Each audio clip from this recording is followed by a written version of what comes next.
This video is about breaking down the whole idea of what I call the octopus or the squid. I put it a lot in my classes, especially for release in the back line of the body. It's something that I often get asked to explain, break it down. There's lots of elements, but once you get the idea, it really helps us get that ease in the back of the back of the legs, the back itself, the back of the neck, the head, everything. I called it octopus because it's the idea of the octopus propelling itself through the water.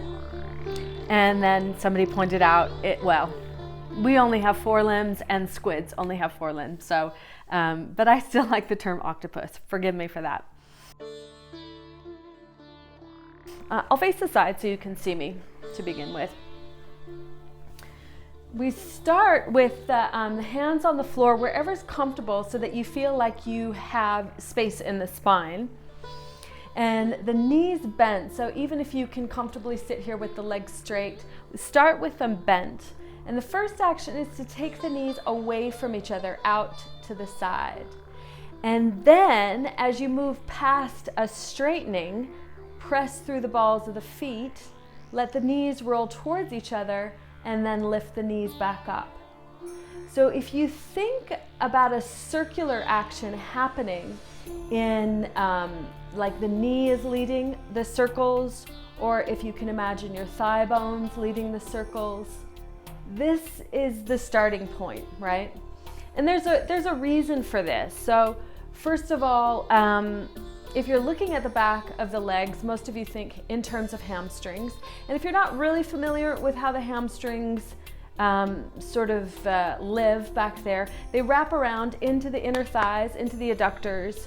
The connective tissue wraps around into the IT band. And of course, everything travels up, all the muscles of the legs travel up into the hips. So by moving the femur bone around in circles, I'm talking to all of those connections, right? I'm not limiting to the connection of the sit bone to the back of the knee, which is usually what we visualize as being our hamstrings.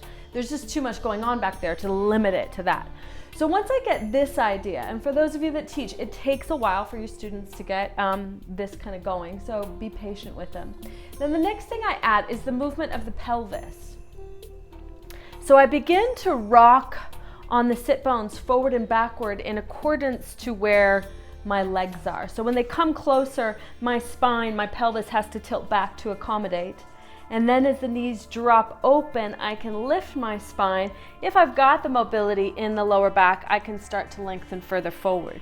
So this is, let's say, stage 2 of your octopus. The hips start rocking back and forward to make space for the movement of the femur bones, and then the spine can start to undulate, to roll through the spine. Include the back of the neck and the crown of the head in your imagery of what's moving. And then if you start to get that all together and you can feel that integration, then we add the arms. So as you're straightening through the legs, you also begin to straighten through the arms. And this is where I get the idea of the squid. Imagine the middle of my back, or let's say the back of my navel, being the head of the squid, heading in that direction, and then everything comes in, it opens out, and then it propels itself through the water. If you're not very visual, I apologize. This might just be confusing. Perhaps just have a look. And so we get the whole back of the body. So even the upper back gets that length, but then I contract everything back in again. So it's a whole body wave. And really, it's not even just limited to the back of the body. I can't help but get rotation in the shoulders, as well as rotation in the hips, rotation in the ankles.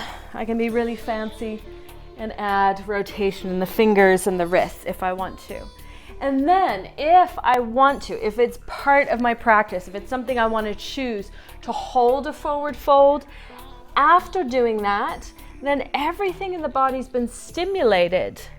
That whole back line, without any force, without any pressure, the whole back line of the body has been allowed to, let's say, get juicy, release itself. And then I can start moving into a much more relaxed forward fold that has an energetic quality to it, because I've moved out of the idea of headed anywhere. I've stimulated everything, and then I'm going to let the body land in the shape that it feels most comfortable after that.